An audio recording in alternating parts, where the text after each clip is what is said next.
I'm Peter Towers, Managing Director of ESS BIZTOOLS.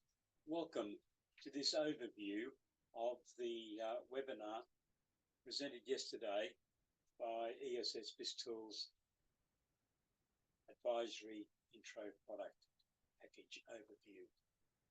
I'm happy to give you a full briefing on some of the questions that we've received from people in attendance and people who couldn't attend that webinar yesterday.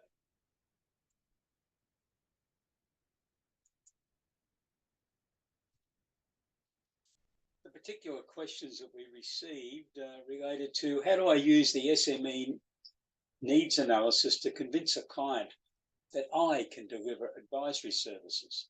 I think that was a good question that was posed to us. I think the key thing is to raise the questions in the first place, to sit down and talk to your client about matters that are beyond basic bookkeeping. Because you already do those and the client knows you can do them well, so that you can establish that you do have some knowledge about other areas of financial matters and business matters, and you can therefore offer advisory services to your client. So you could show your client that you are interested in more than those basic services by asking, how is business? Where would you like to see some changes made?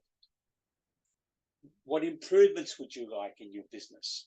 It might be that the gross profit percentage is lower than what you had discussed with him or her last time you had a discussion. What about the team? The team performing satisfactorily? Is there a need for some team mentoring? Could you do that? Could you talk to the team about productivity improvements or how they go about organising products and the product distribution in the supply chain? What about the financial goals that the business owner's got? Are they happy with them? Are they going to create enough wealth for their retirement? Or a change is needed?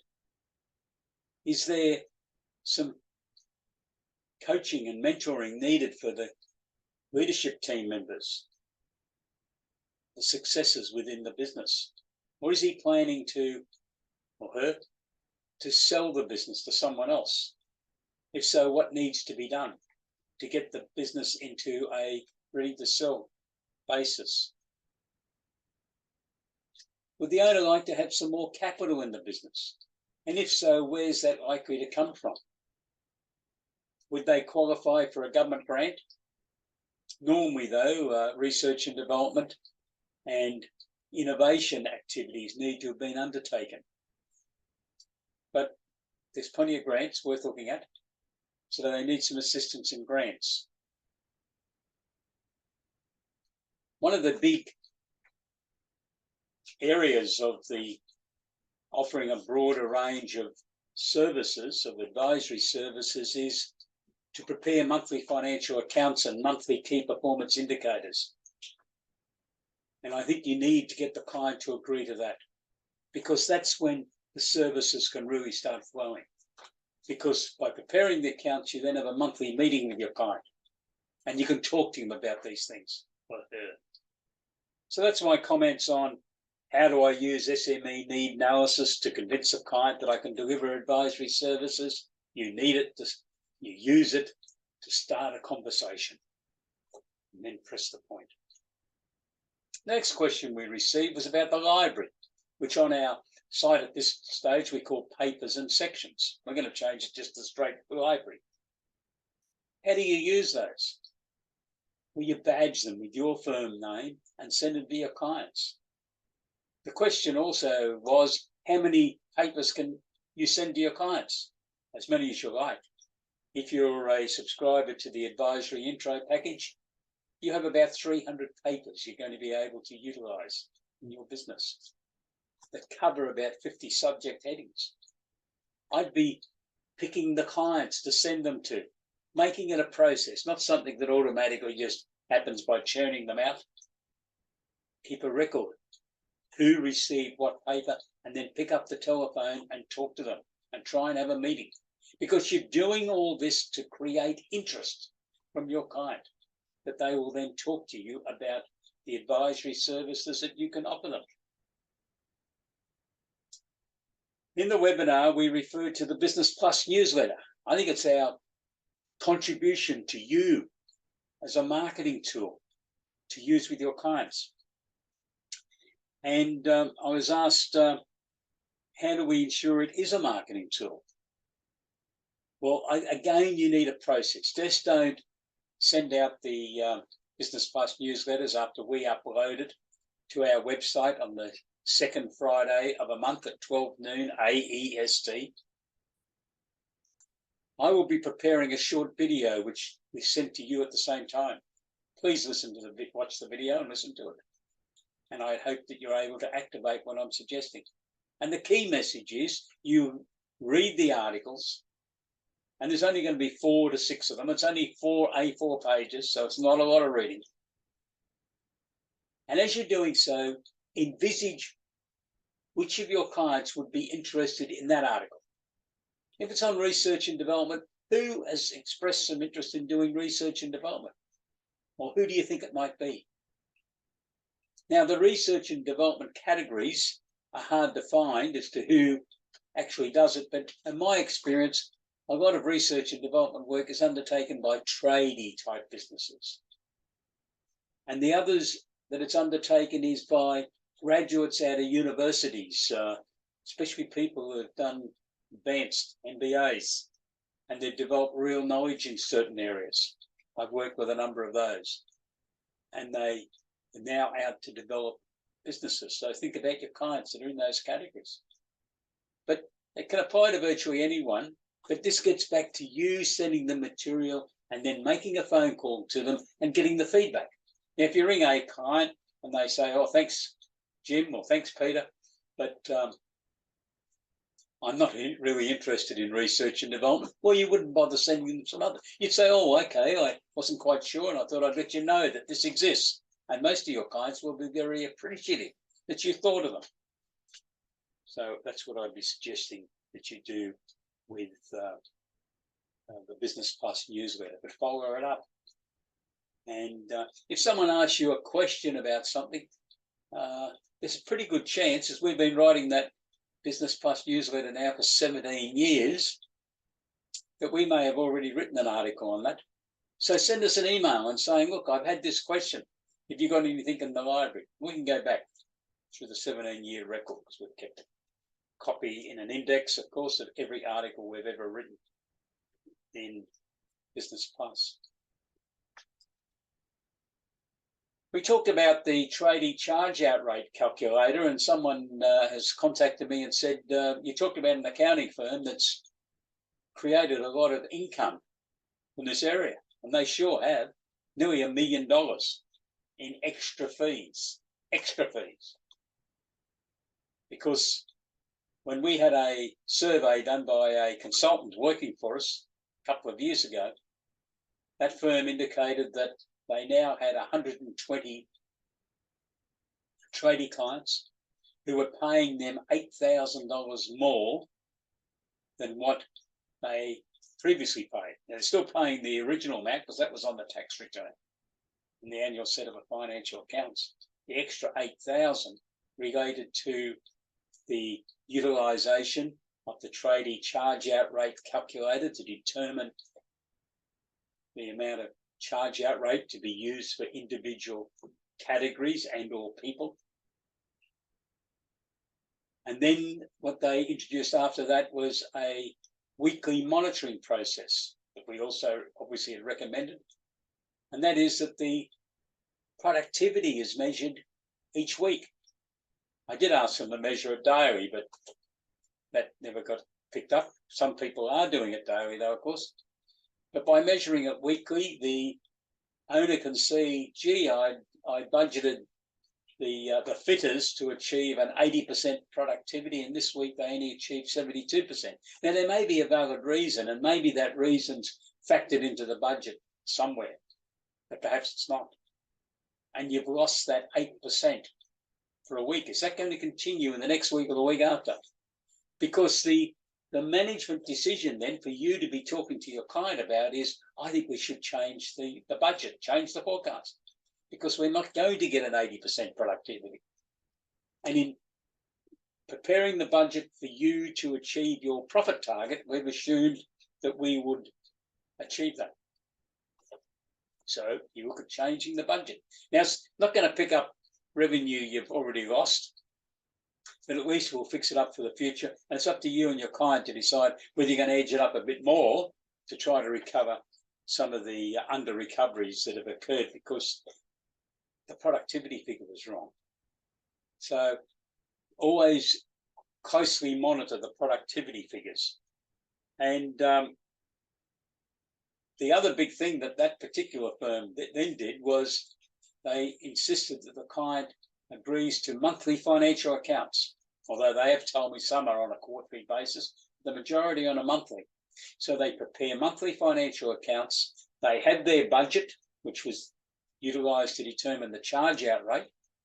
So they're able to do a comparison to that budget and sit down and have a meeting. And with it, they've got the key performance indicators and some other business metrics whereby they're comparing the various types of trades to benchmarking.com.au benchmarking reports. It's a great system. And out of that extra bit of work, out of the outlay by subscribing to our products, they've picked up over $1 million in extra revenue a year and become real experts in tradies. And you know the very interesting thing about that story? He tells me that he hasn't advertised or promoted it. It's been word of mouth from one tradie to another. Think about it. A bookkeeper has rang me and said, is it realistic that I can advise clients on research and development? I said, it depends how prepared you're prepared to become yourself. If you're prepared to do the reading and thinking and try to keep up to date with research and development, you can offer advice to your clients. Now, at this stage, we're calling it introductory advice. It's so that you can be seen to be proactive and offer comments to your clients, know something about it. And that's the key objective that I've got within ESS BIZTOOLS in offering the advisory intro package. I want bookkeepers and accountants who haven't been involved in this process previously to be able to communicate with your clients about issues at this stage the client probably thinks you don't know much about. And you might say to me, well, they're spot on because I really don't know much about it. Well, we want to mentor you on that. We want to give you some material that you can do some reading. So on research and development, you would know, you may not have known previously, that the only type of business activity that can claim the research and development tax rebate is a company. And if the company's turnover is under $20 million per annum, the legitimate research and development activities qualifies for a rebate of 43%. Now, the big benefit is if that company's trading at a loss, the one with turnover under $20 million, and they've spent, let's say, $100,000 on legitimate research and development, and that can be over any number of projects. Doesn't just have to be one, it can be over 10 or a lot more.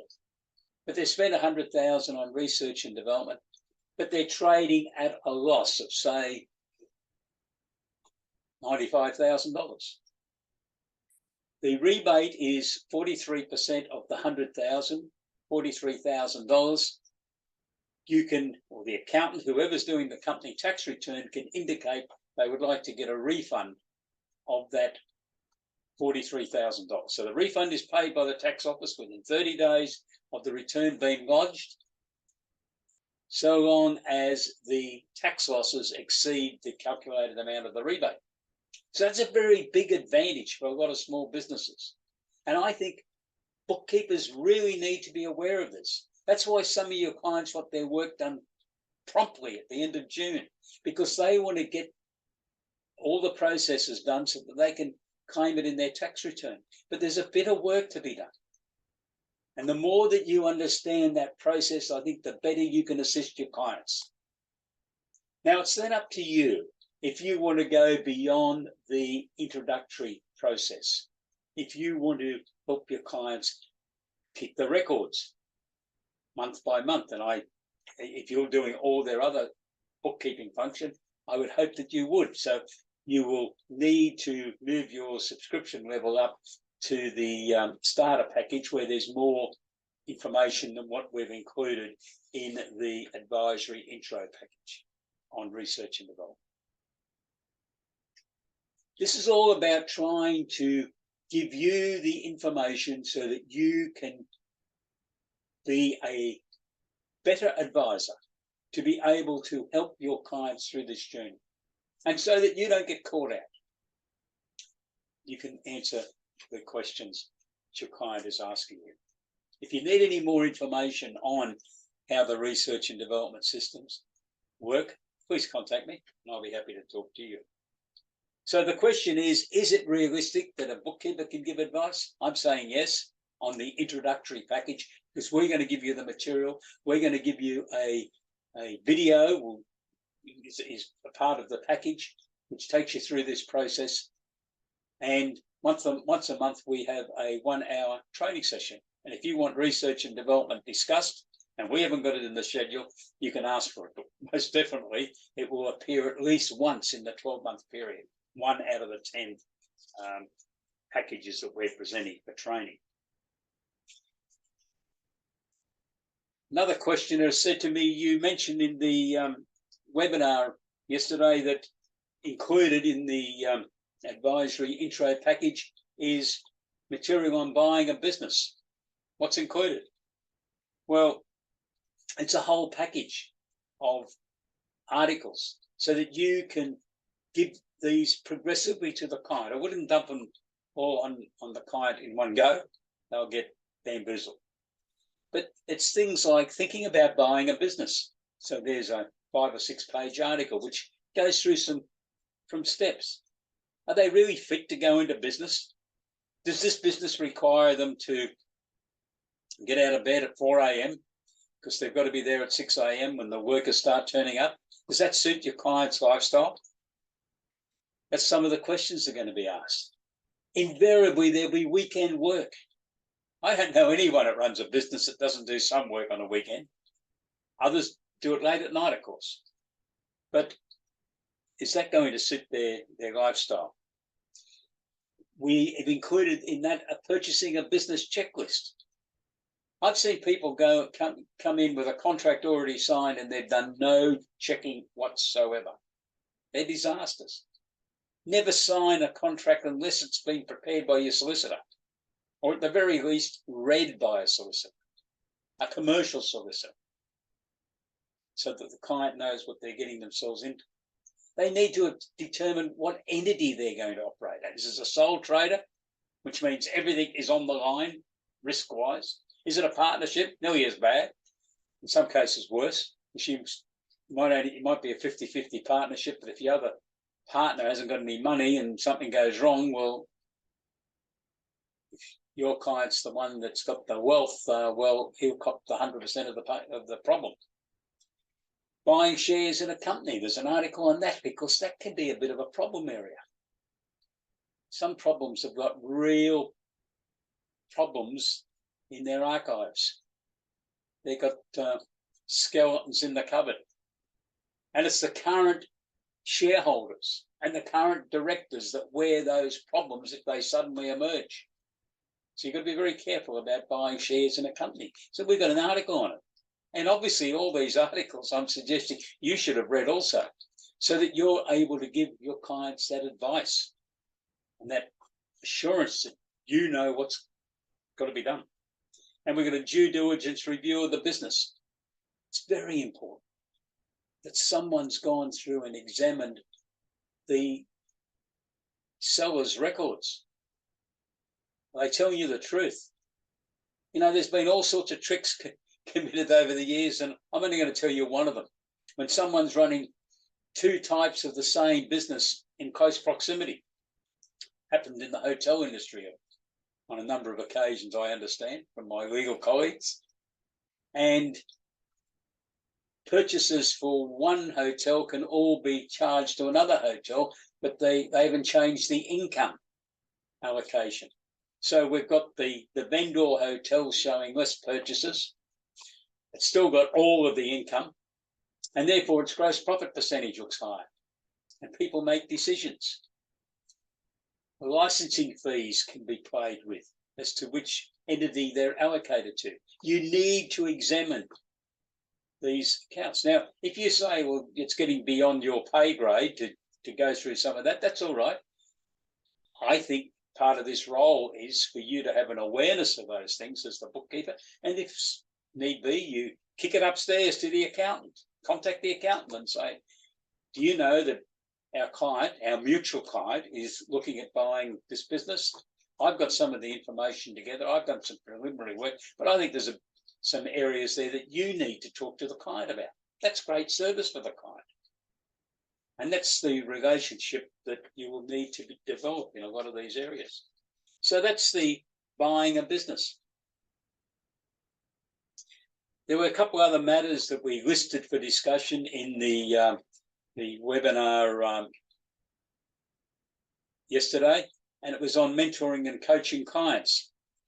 Within ESS BIZTOOLS, there are systems on mentoring and coaching, and there's about 12 of them in the whole package. 4 of them are allocated to the advisory intro product package, so you can use them. And the one we're going to feature, but we basically ran out of time yesterday, was purchasing or commencing a business, which looked at various aspects, a checklist to look at the structures and tax issues of purchasing a business. It included a small business overview, a summary on business structures, tax planning for the purchase of a business. And this is the material you'll have at your fingertips to be able to read and then hand on to your clients. You badge the article and send it on to your client. And that way you're giving great service and informed service to your client. The other area that we were wanting to talk about yesterday, that the time caught up with us, was client seminars. I think seminars are a great communication tool. So within ESS BIZTOOLS, we have allocated 4 of the 16 client seminars that we have prepared for ESS BIZTOOLS to the advisory intro package. And the one I was going to feature yesterday related to financial money. I'll repeat that. Financial matters for people who are not financial people. That is a mouthful. This is important because I think you need to understand that your clients don't understand profit and loss accounts, don't understand balance sheets, don't understand key performance indicators. A lot of them have got no idea of the difference between a gross profit percentage and a markup percentage. I even had an ex-CEO of a public company muck that up. He was marking his goods up by what turned out to be the gross profit percentage. Well, he was selling very cheap, and it took him a while to realise it. He just saw his bank account going down. And he then told me that he'd always had advisors. He'd always had accountants working for him when he was running a public company. He was probably good at that. He was a great marketer, but he didn't understand the accounting. So don't just assume because someone's had a very high level position in even in a public company that they understand financial matters. I found out in that case that gentleman didn't. So the key matters which we've featured in that is working capital control.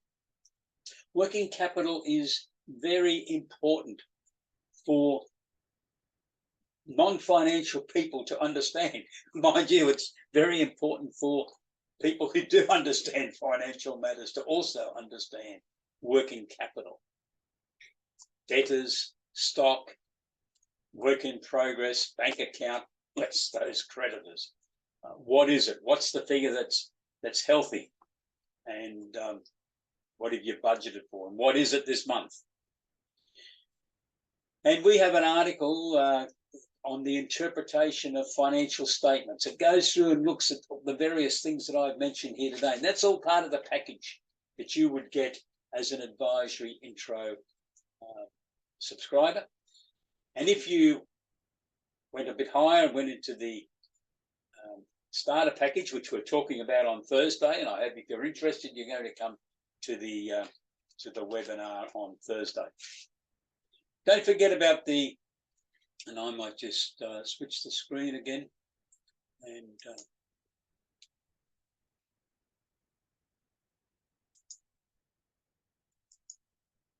don't forget about the membership subscription that we have a special price opening until the 7th of May, 12 months upfront subscription to the advisory intro product package is $900 plus GST, $990, or you can pay it monthly if you wish, 12 monthly payments of $90 plus GST, that's $99.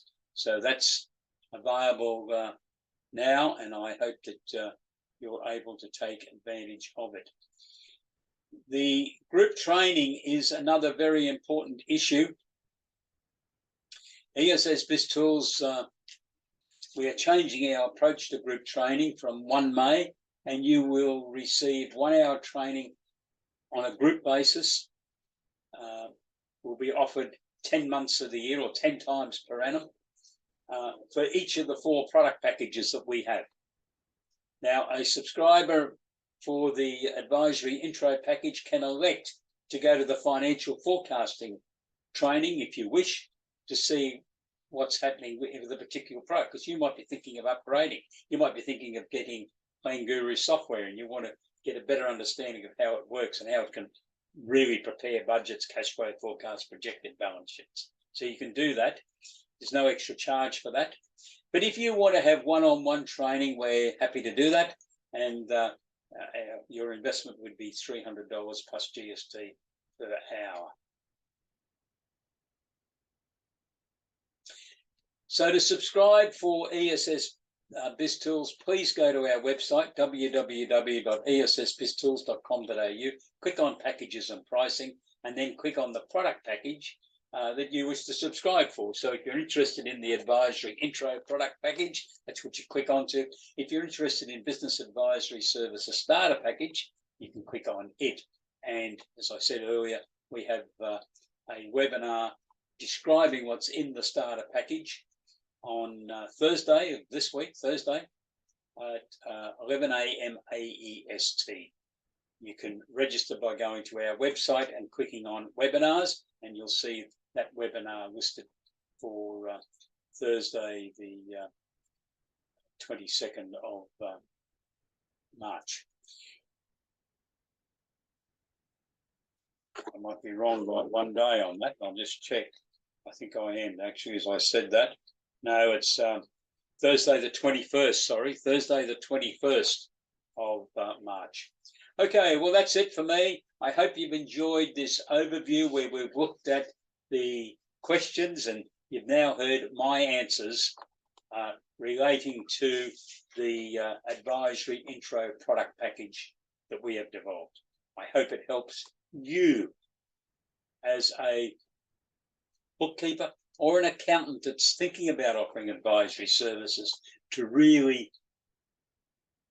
provide advisory services to your SME clients. Have a great day. Goodbye.